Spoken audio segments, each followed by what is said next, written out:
Good answer, Bob. You're hired. Yeah, you're hired. Would you like to elaborate at all, Bob? Don't you want to know what my favorite movie is? Yeah, we'll ask you your favorite movie too. This could make or break this interview, though. Okay, it's a tie. It's a All tie right. between Borat Oh my! and Dumb and Dumber.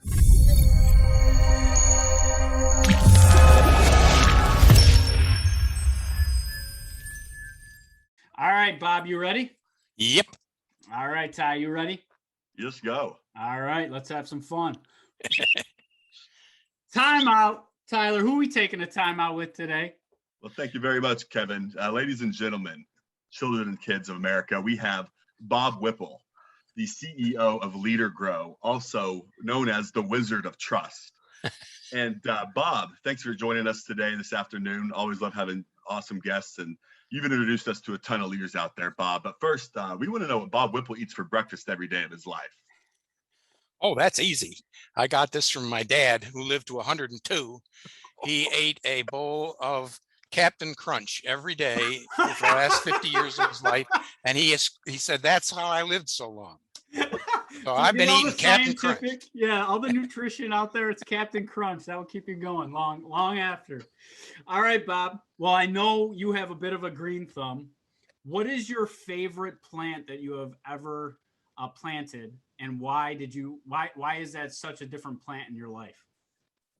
Well, I do a lot of vegetable growing, and we found a particular variety of sweet corn that we think is just incredible. In fact, that's the name of it, incredible. And so I plant the sweet corn every year, a whole rows and rows of it, and then I fight with the animals to try to get it before they do. Right now, I've got a skunk out in the garden in a trap. Oh boy, Pepe Le Pew. Pepe Le Pew is around.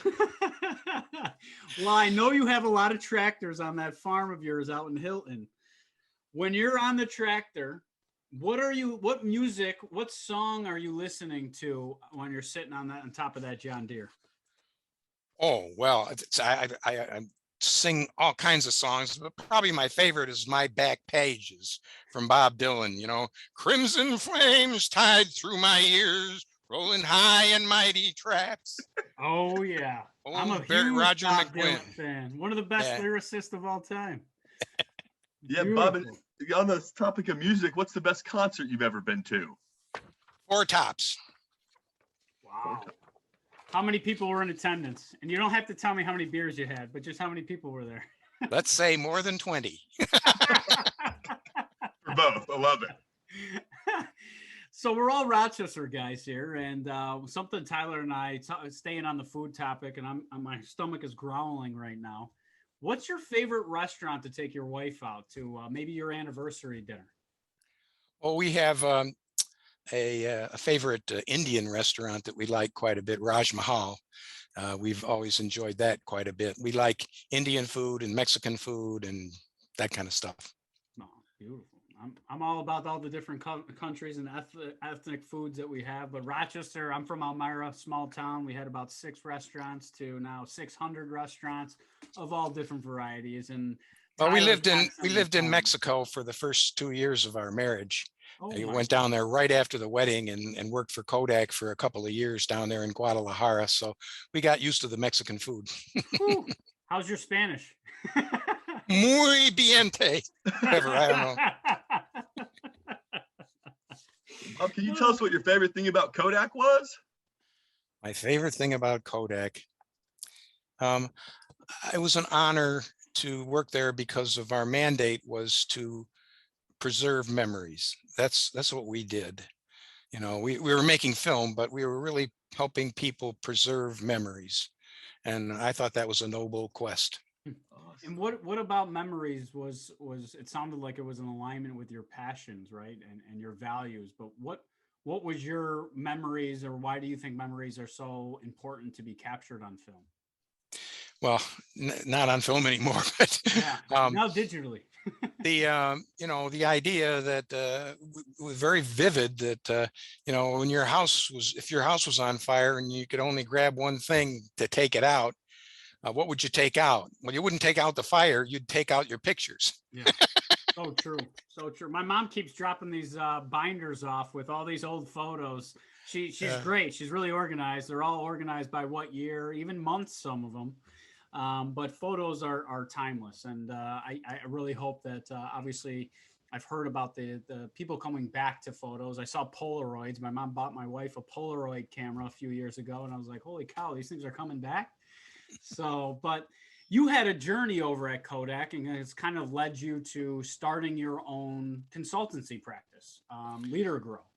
Yeah. And no kidding, Tyler was not joking. You have your own Wikipedia page. Tyler and I only dream of having our own Wikipedia page one day. But what did you learn most from Kodak that helped you to be successful in your consulting practice? Good question, Kevin. I worked with leaders my whole career, 30 years working with leaders, and I got a hold of the best people that I could get my hands on, and we studied leadership in depth for reading all the books and going to all these seminars and courses and things, and really tried to figure out what makes great leaders great. And near the end of my career, I kind of boiled it into a theory of the idea of leaders who know how to build a culture of high trust and maintain it and repair it if it's damaged are so significantly advantaged that they just outpace the regular run-of-the-mill leaders. So I've focused on that as being that's why they call me the trust ambassador, the or whatever you said, the trust wizard or something. That trust is the key. And if you know how to do that, in fact, I got a little demonstration. You want to see the demonstration? I'm all ears. Please. I'm all about getting back to trust. Okay, so this will take about 3 minutes, 5 minutes maybe. The demonstration is this, that you have to think of trust as like a bank account. It's the balance is what's important. And the balance, you have a balance there with every single person you know, and you make deposits or you make withdrawals. And it's the balance that you need to worry about and you need to think. So I have this little device here. I'm going to pull it out here. Oh boy, stand back. Bob's bringing out some technology here. Whoa. Okay, so when leaders try to help build trust in their organization, they generally do it by the interactions with people. And they do it, and you make, as a leader, you make small deposits in the trust account on a daily basis. You do things like you praise people when they do right. That's a small deposit. You're consistent. You walk your talk. You do what you say. You treat people the right way. Those are all small deposits that go on all the time. And that's the way it works. And trust begins to build up, just like a bank account when you do that. And so for leaders, it's really difficult. Think about, what if you wanted to make a really big deposit in the trust account? Not so easy. It would take some kind of a special occurrence or special situation. Let me think. Okay, if you have to land a plane in the Hudson River, that's probably a big deposit, but you don't do that every day. Most of the time we're making deposits little by little, but that account balance builds up. However, it's an interesting study because when you have a high balance, and then when something goes wrong, which inevitably nobody's perfect, and so you're going to make some mistakes. And if you haven't got the right culture, here's what happens when there's a trust withdrawal. Oh, all the way down immediately. And that's probably very relevant for a lot of leadership today during the pandemic, because that was one of the first tests of that culture. Now, notice the interesting thing about this is that the trust went to zero instantly. All that time was lost. But look at this. In fact, it's not zero, it's negative, because if we start making deposits again, watch what happens. I'll make deposit, deposit, deposit, deposit, deposit. Nothing's happening. It takes a long time. It takes a long time before I get to the point where I'm actually building trust with my deposits. So what I teach leaders to do in a very different way and unique way is to build a culture such that when there's an inevitable withdrawal, because there's going to be a withdrawal sometime, instead of it crashing, it looks like this. Now, immediately when I make the next deposit, I'm building back that equity. That's the difference. So that's the kind of stuff that I do in my teaching. Well, thank you for that presentation, because now I have a lot of questions, right? Now I got a lot of questions for leadership, because Bob, like I said, during the pandemic, it was stress tests, right? A lot of businesses were stress tested, whether it was their culture, whether it was the leadership in place today, or even frontline managers or workers. Those relationships. Can you talk about how they can start rebuilding those pieces of trust with their peers, with their direct managers, as well as senior leadership? Because in my reading and my research, I have found that the key to resilience is what you're discussing. It's trust. And everybody's now looking for resilience in applicants or potential employees, whatever it might be. But really, it's easy to always point the finger instead of pointing the finger back at yourself.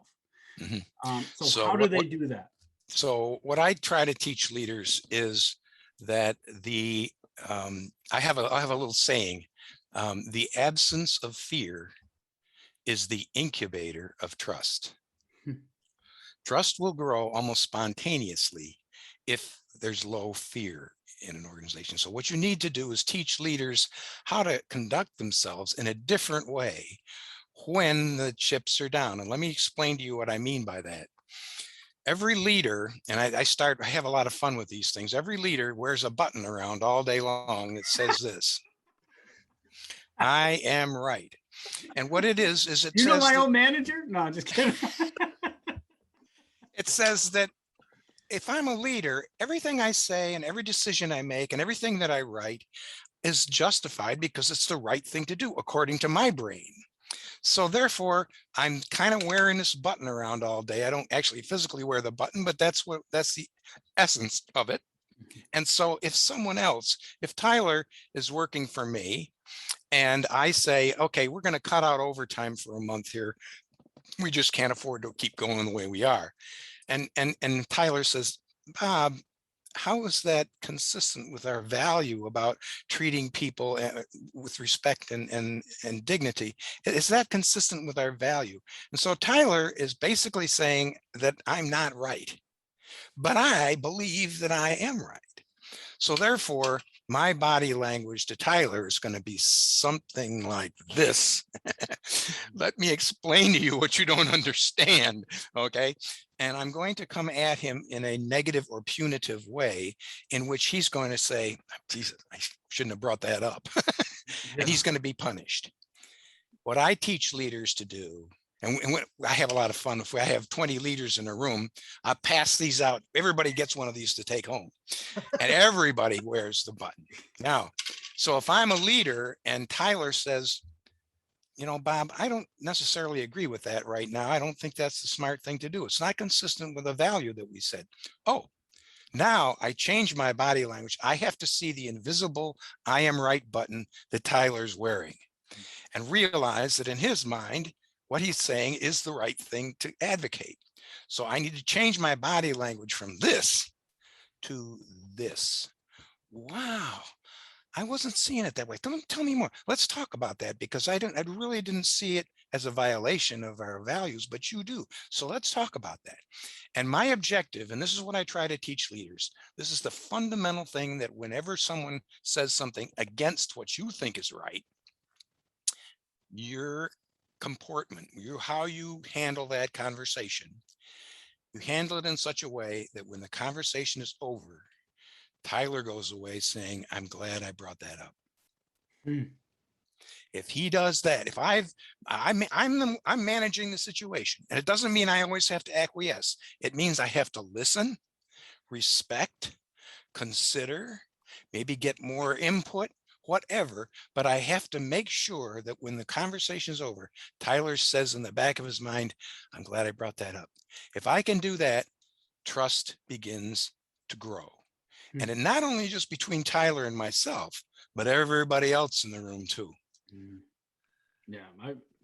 Tyler and I have talked about similar experiences where some ideas are taken by leaders and then presented like their own ideas. And that's a quick way to deteriorate trust. But You bet. what do you think the lack of trust, like we're talking about in these teams, and sometimes, and you probably saw it at Kodak, the siloed nature of business, right? Where everybody Yep. pretty much stays in their lane, and I'm not going to help that person because that's not in my job description, and I don't know what they do, and I don't care to know what they do. What is that at the end of the day costing the business overall? I think innovation, right? I think staying ahead of the curve. Is this something that you saw at Kodak where they weren't Goodness. really? Absolutely. And you can measure it.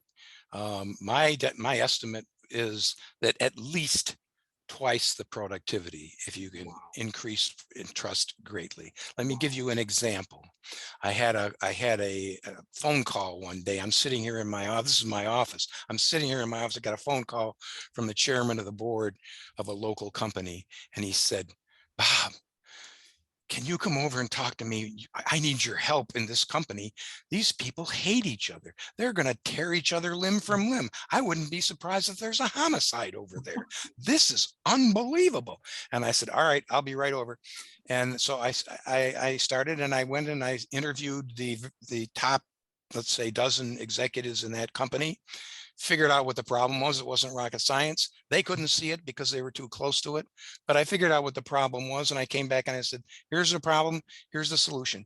I started working with that team. I only did about three or four meetings with the team itself, teaching them about trust and about culture and about all that kind of stuff. And the first thing we did was a SWOT analysis: strengths, weaknesses, opportunities, and threats. And that team said that the number one weakness of their whole organization, not just the management team, the number one weakness was trust. Oh, About 6-8 months later, the CEO called me in again and said, "Bob, I want you to see how this place has changed since you were here." And so I went back in, and it was completely different. It was unbelievable. And I said, just for the heck of it, let's do a SWOT analysis. And so we did a SWOT analysis, and trust was the number one strength. wow. 6-8, I think it was 8 months later. Oh. So it's powerful stuff. Wow, Bob, that is amazing. And I was going to ask you, for one, if I was a CEO of a company, where would I start with trust? But I want to turn it to fear real quick. You mentioned fear a second ago, I think. That's how to build trust, is to reduce the fear. And how would a company just start out on step one to reduce fear within their employees or the environment, in your opinion, in your experience, I should say? Number one is to realize that it starts at the top.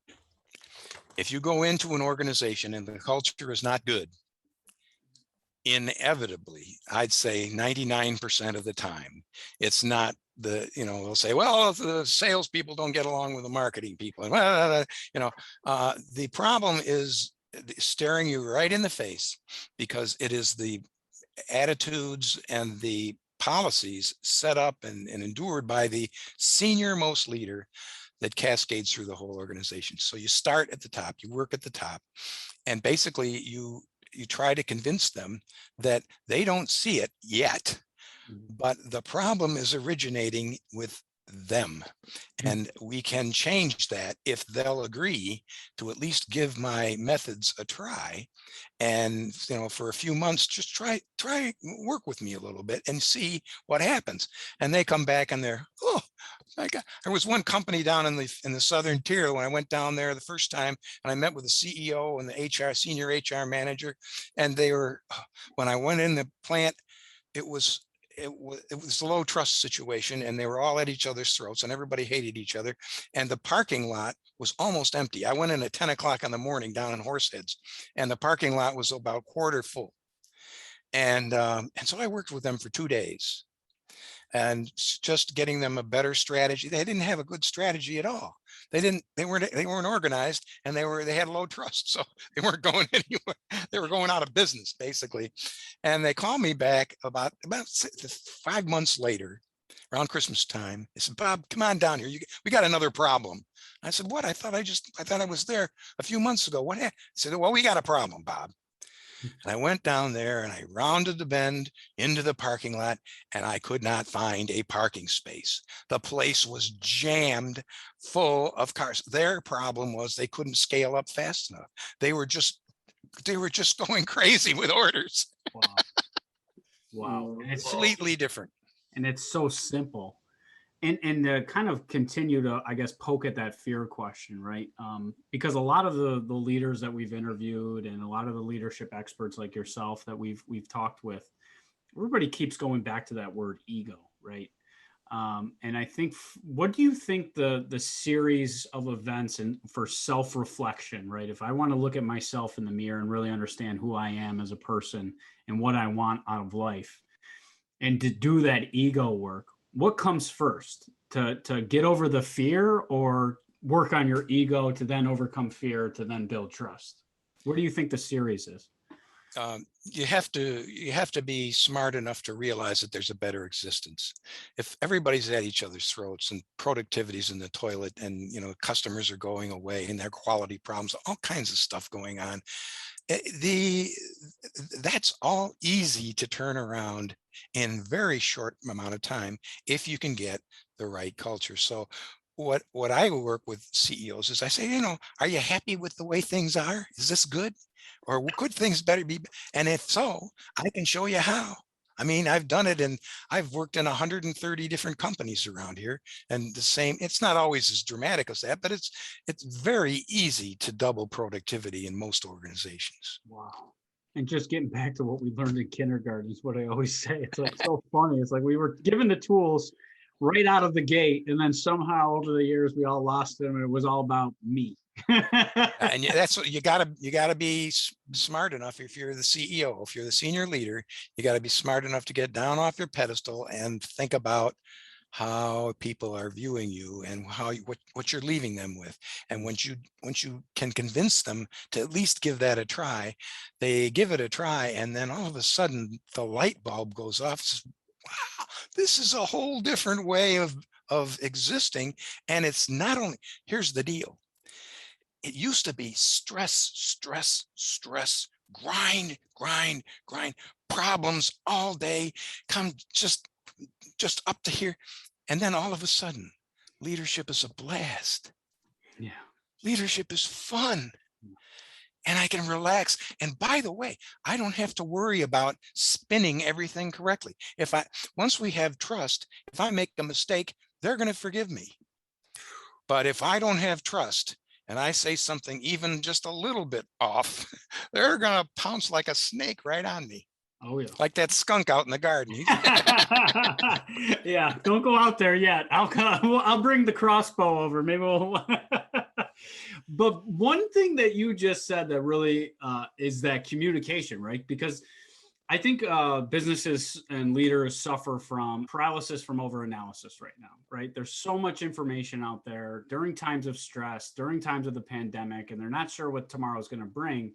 We're always looking for help, but a lot of people chase trends and trends that were successful for other organizations, thinking that they're going to repeat that same success for their own organization. And we talk about the Lean Six Sigma process. And I know that's something that was probably drilled into your head at Kodak. But would you be in agreement with me that Lean Six Sigma is not a business strategy that is going to take businesses to the next level and where we're headed as in the future of work? It's a tool, and it's a viable tool. I believe in the quality principles. I studied with Deming himself when he was alive, and Joe Duran and those experts. I went to their seminars, and I was a convert myself in the quality movement and the Lean Six Sigma as well. I'm a black belt, but it's a tool, and it's not the culture. It's a methodology for optimizing processes and reducing waste and all that kind of stuff, but it's only a tool, and you have to have the underlying culture of respect and dignity and everything like that to go along with it, because if you don't, it's just a tool. I've been on the boat that's been missed on that one before, Bob. It's like you're sitting there, they're cutting the last 10% of the company, and it's people are getting mad and getting angry, and there's not much trust, you say, coming from the wizard of the trust ambassador over here. Yep. Bob, I was looking at your, thanks for all that, by the way. We'll get all back to the trust as well in those companies. I wanted to ask you, like, when you meet a CEO or a leader of a company and you realize it's them, maybe that's kind of spiraling this thing down. How do you bring that up to them? Well, that's a very good question, Tyler. I have been thrown out of a few offices because, the CEO will say, hey, the salespeople are having, and the manufacturing people are screwing up. They're putting out defects and this and that. And it was all somebody else. And the supervisors don't know how to supervise. They don't know how to lead. Can you come in and fix the supervisors? Probably I can help the supervisors. But have you considered your role in what's going on around here? Oh, no, we don't know. At the senior level, we get along just fine. We don't have a problem here. You got to fix the next level down. And I said, well, probably I can't help you. Oh my God. Yeah. I remember saying that to one CEO. Film, Bob. I can't help you. Crew. Oh. And then they were like, Bob, here's the door. It's not me, it's you, Bob. I don't mind. The idea is there are enough, I have plenty to do. There are enough people who are at least willing to listen and think about a better way of running an organization. And that's the fun, that when you can take someone and teach that person how to change his or her leadership way of leading, such that all of a sudden everything becomes so much more effective, and life is a ball rather than a drag. That's me doing what, Kevin, you like to do good work in the world. That's me doing my best work. Oh yeah. Well, it's a different way of impacting not only the manager life or the leader, right? We have these terms like leader and manager, and they get conflicting information about what's a leader and what's a manager. But at the end of the day, leaders, in my opinion, are the ones that are willing to challenge the status quo. And those are not the same type of cultures that are typically celebrated in some of these mammoth companies, right? Do you find yourself asking others why they got into leadership and understanding or management, whatever terminology that they want to use? Is it more for a elevation of thyself, or have you seen the best leaders where it's like, this is my opportunity to raise others up with me? Do you notice that like stark difference, I guess, between individuals in different leadership positions? Yes, and there's a big difference between leadership and management. That's in my course. I have a course called Leadership for Managers, and the idea is we contrast the differences between managing and leading, and try to help leaders understand when they're operating in a leadership mode versus a management mode, and how, where do they want to be? Where's their sweet spot? Are they a natural leader, or are they a natural manager? That's a big difference there. So yeah, we go into all those kinds of things. So is leadership taught and learned, or is there born leaders? Because that's a debate that has been standing as long as time. Yeah. Somebody asked Ken Blanchard. You know Ken Blanchard? Yes. So somebody asked Ken Blanchard one time, said, "Are leaders made or born?" He said, "Yes." Both. And that's the perfect answer. Yeah. And Bob, what's the difference between a leader and a manager?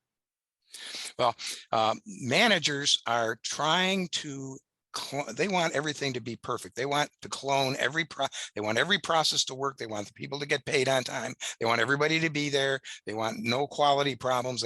They want everything to be according to the book. And they're looking for stability, and they're looking for everything to be the way it should be. That's what a manager does. A leader comes in and has a completely different mindset. A leader comes in and looks around and says, we got a lot of resources here. Are we even in the right business? Should we be doing something completely different? How close to the optimum of what these people are capable of are we getting?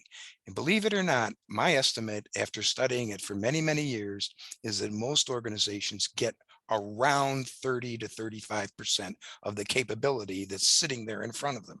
So when managers cry out, we need more resources, we need more people, we don't have enough resources, I say to them, bull, you've got plenty of resources. What you need to do is unleash them.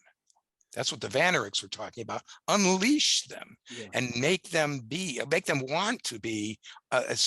Maybe you'll get to 100% because people would burn out, but maybe you could get from 30% to 70% only by just changing the culture. And you don't need more people. You need better leaders. Mm-hmm.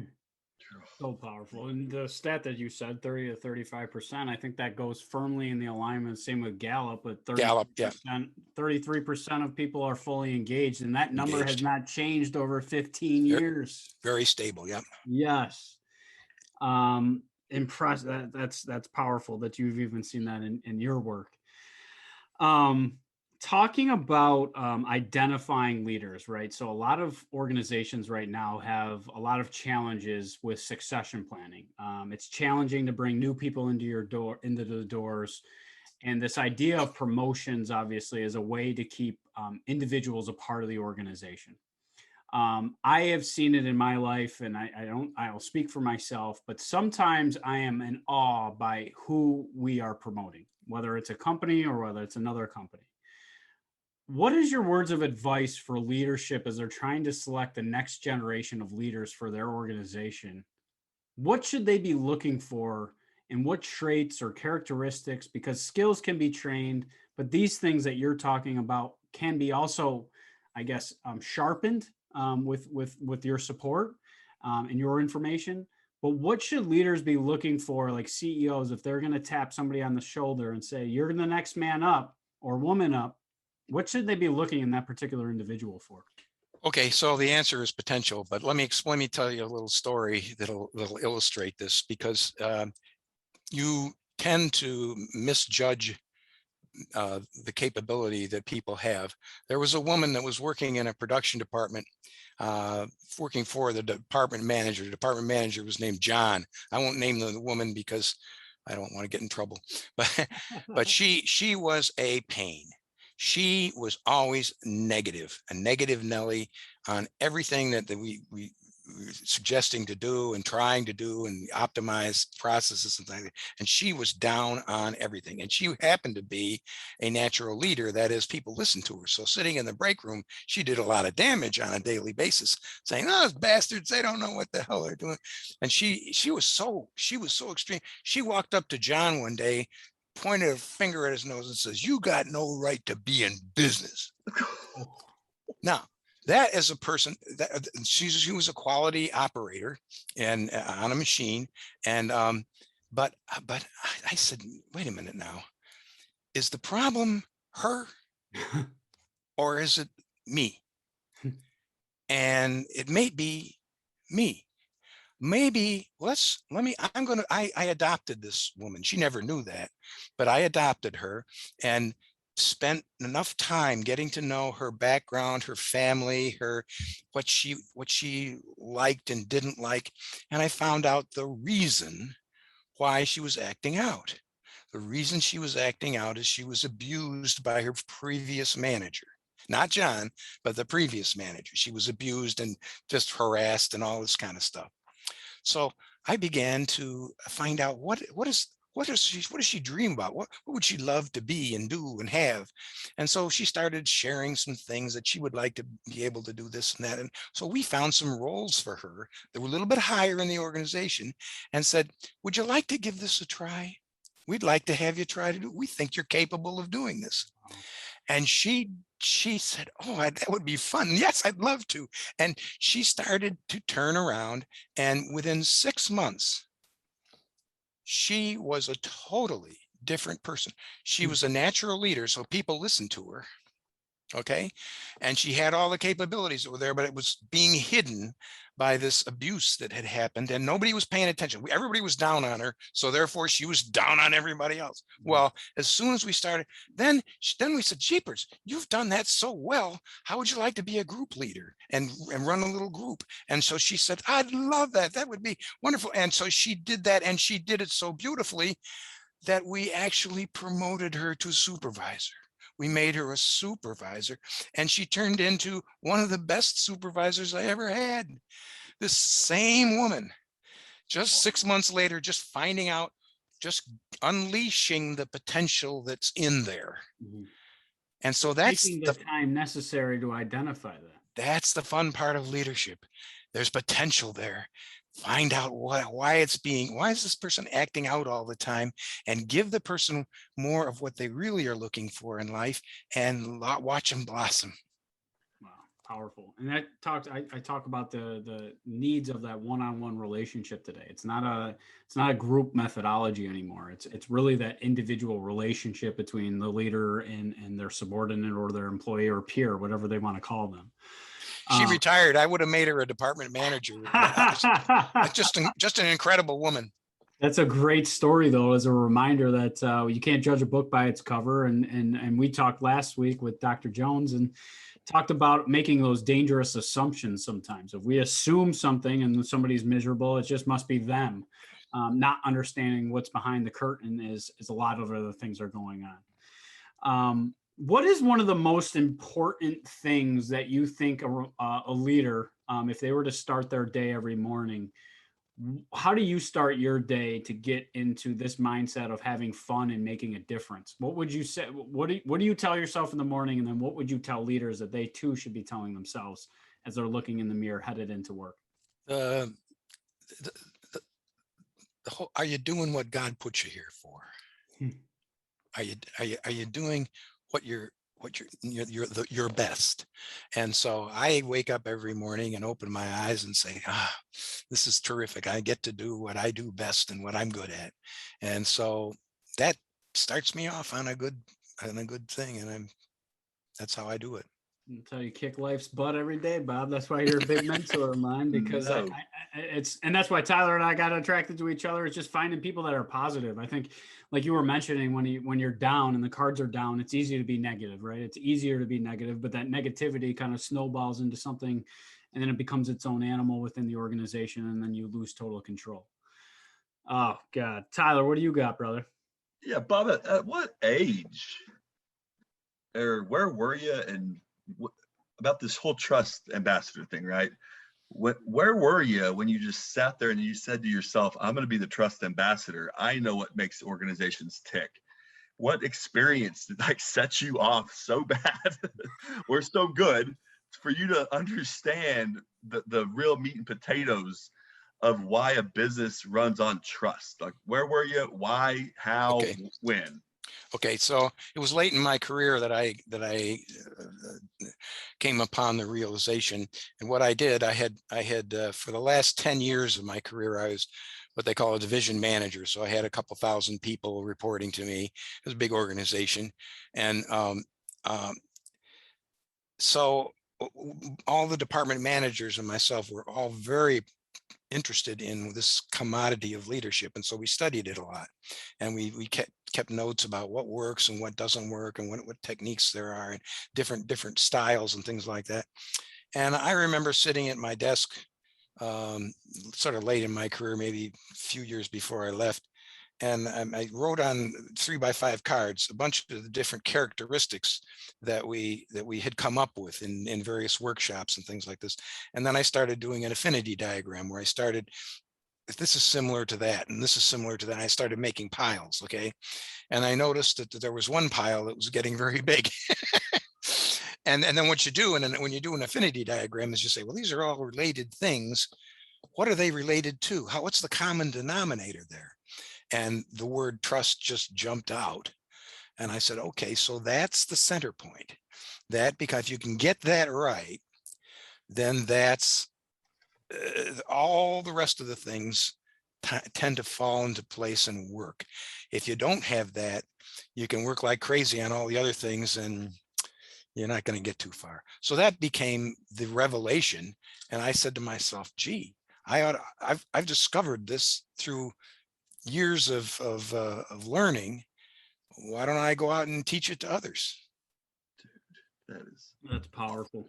Wow. And I wanted to continue on that, to bring it to where we are at today, right? A lot of businesses right now are flipping a coin, it seems. Are we bringing back our workforce full time? Are we going to be more flexible and allow some days in the office, some days from home? I saw some leadership turn to micromanagement at the beginning of the pandemic, because if I can't see you, you're not working, right? And they turned, because of the lack of trust, to micromanagement. I see businesses being challenged with the decision on whether to bring people back or not, because some of the numbers, a lot of the numbers suggest that we are working 9 hours of overtime now that is not paid in most positions if you're salaried and working from home. What can businesses do? And I know you wrote a book about this in 2006 about developing trust through body language in the digital age. How do managers manage that work from home? Some people that are never stepping foot in the office, how do you encourage them to build that trust? Is it simply just asking those questions like you talked about earlier? Or what advice would you have for the audience to build that trust so you can be more flexible and then get a greater level of talent in your doors as an organization? Yeah, the secret sauce is to engage the people in making the decisions themselves and not mandate this or that as much as you can, to communicate at least twice as much as you would in a normal situation. So communicating much more and allowing people the freedom to be able to chart their own course as much as possible, and keeping that as a guideline. Those are the things. Covey did an interview with me last year, Stephen M.R. Covey, where he said that, going into the pandemic, if you had a really high level of trust in your organization, chances are the pandemic might even it might amplify that and make it better. But if you had a low level of trust going in, it's going to get worse. It's going to amplify in a negative direction. So some really interesting insight there. But the idea is you got to treat people the right way regardless of what's going on. Man, I just want to also ask you, Bob, man, this is outstanding, Bob Whipple. Thank you for being on the show with us. I'm just over here. I got a whole sheet of notes about you. I'm like, where do I can't even read what I have here now, Bob. But so I've always wondered about these Lifetime Achievement Awards, and I saw you won one through the Trust Across America. How in the heck does someone win a Lifetime Achievement Award? Where do you start, and how did you win that thing? That's a group that there's a few hundred people around the world, and they run a contest every year. They run an event every year where they select the top 100 thought leaders in the world on trust. Okay, and the world, Tyler, the world. and so they publish that list, and if you get on that list, then that's you're for that year, you're one of the top 100 thought leaders. If you happen to get 5 times in a row, where you basically have to publish a lot and you have to be doing a lot of consulting and teaching and contributing. But if you get a five in a row, then you get what they call the Lifetime Achievement Award. That's how easy it is, Tyler. So just take out some notes. Bob oversimplified that, I'm sure. He summarized that very well. But good luck, Tyler. 5X coming in hot. Yeah, exactly. There's a lot of writing involved, a lot of publishing. I publish all the time. Oh yeah. 3 times a week, 4 times a week now. And lots of books and stuff. And so that's how you get to be considered a thought leader. So seeing that you have a global presence as the Wizard of Trust, Bob, who is the most impressive leader that you either worked for or met? It's an interesting man. He was my mentor for about 25 years. and he taught me a whole lot of stuff, but he wasn't perfect. He had a flaw. So I learned how to turn his flaw into my advantage, and we got along fine. I'll tell you how that happened. But he was outstanding leader who had what they call coattails.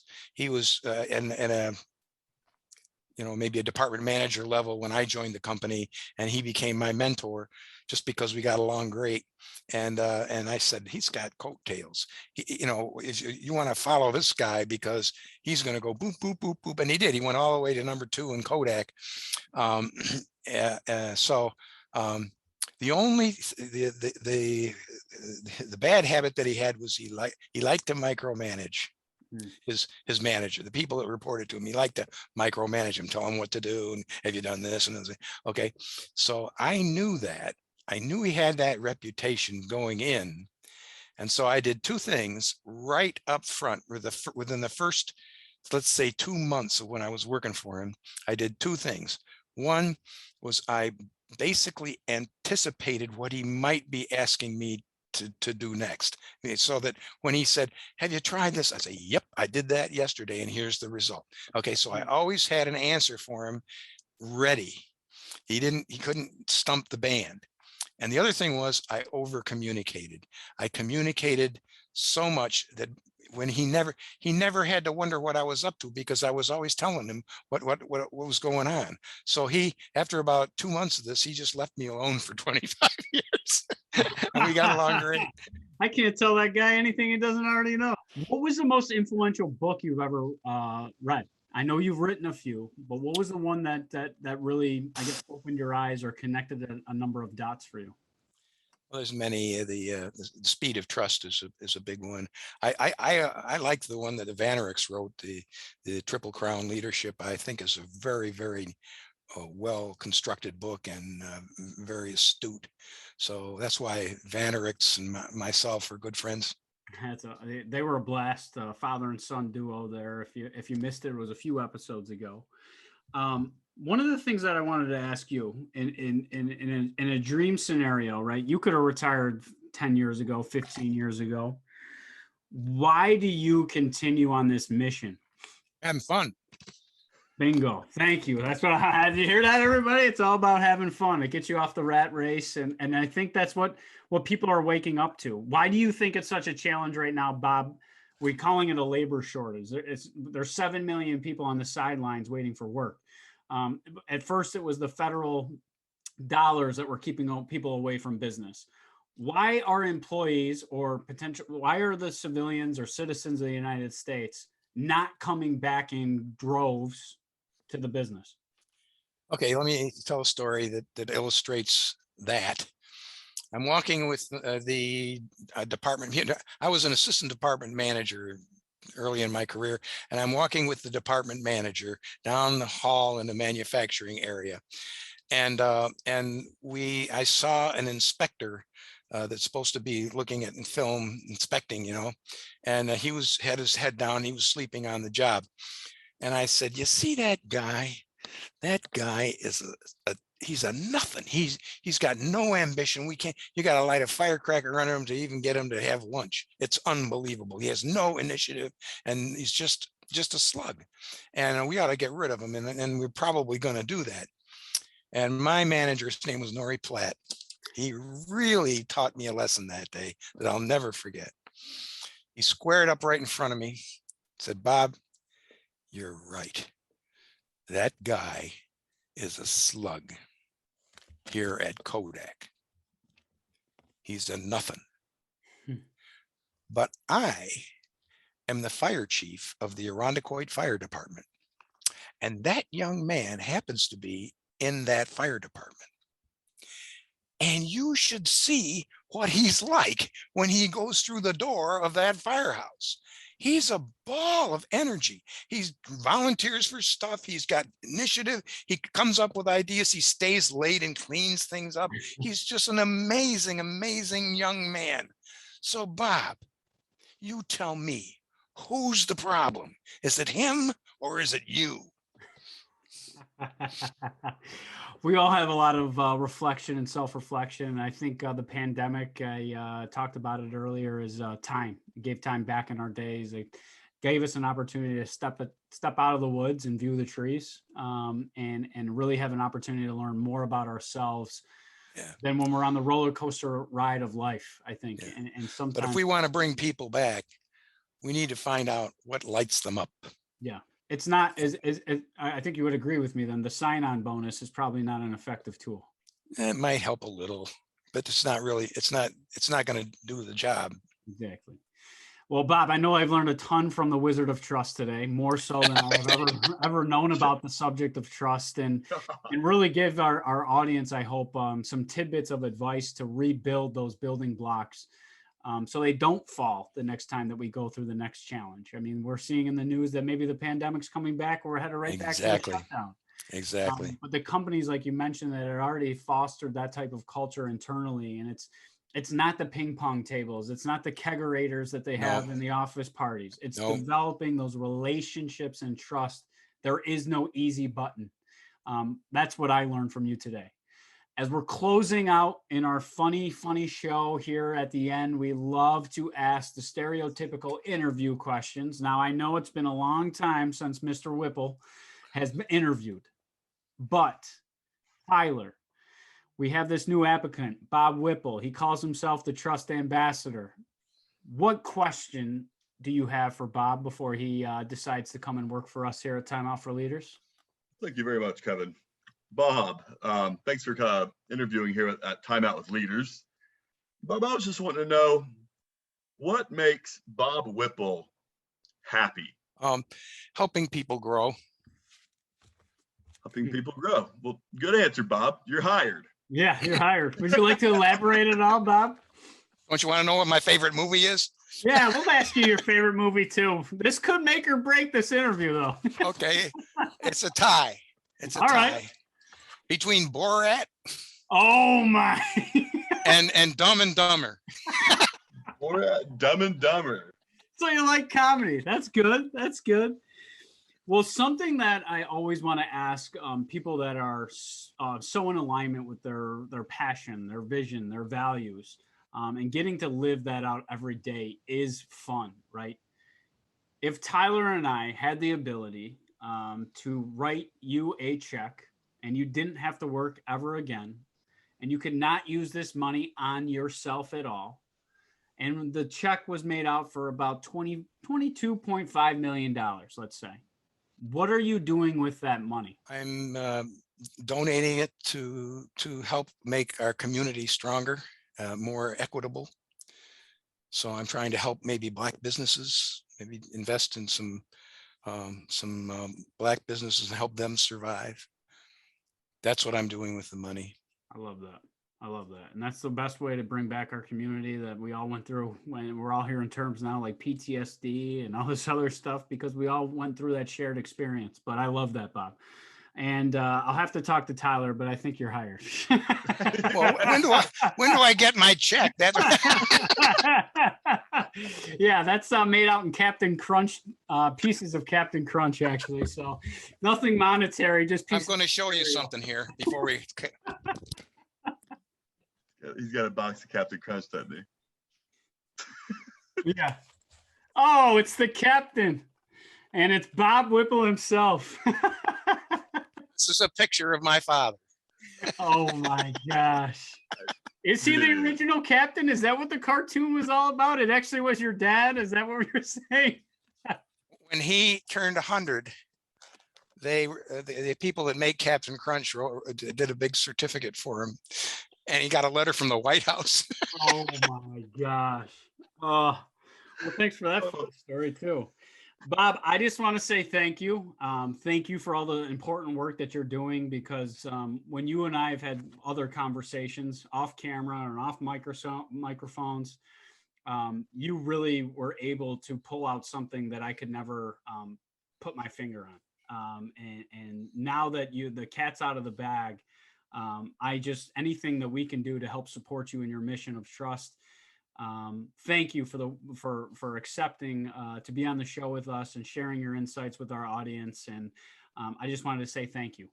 Okay, you're welcome. I knew it would be a blast, and it was. Oh yeah, Bob. Thank you so much. It's good to catch up with you and just to hear those experiences you have, man. They blow us away. We're just two dudes that are learning from guys like you, and thank God that there are people on the earth like you.